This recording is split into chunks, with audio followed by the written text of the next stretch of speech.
I began my nursing career here. I had been in Columbus, Ohio, but I remember coming for my interview, the very first time I met the director of nursing, and I was welcomed here, and I thought, this is where God wants me to be.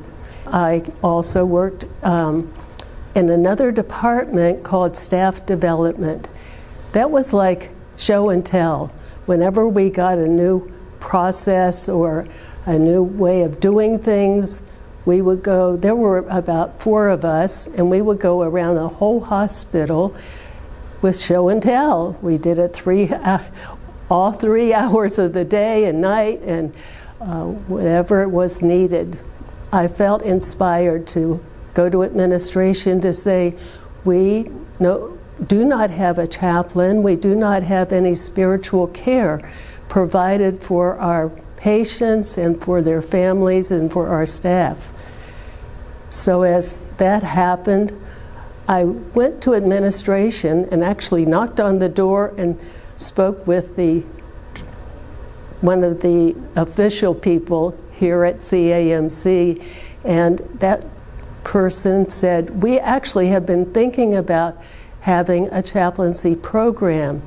As I made rounds in the hospital, I often go first to the charge nurse and ask the charge nurse, were there some patients that you want me to visit because they're having a hard time?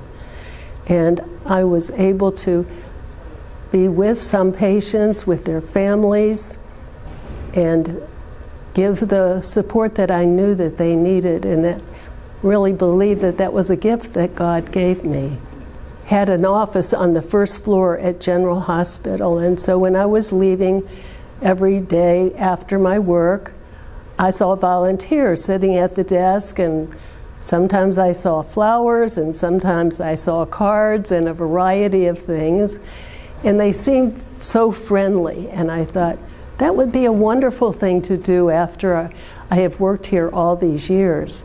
So I'm very grateful for good health and for the call that I feel God gave me to spend so many years here.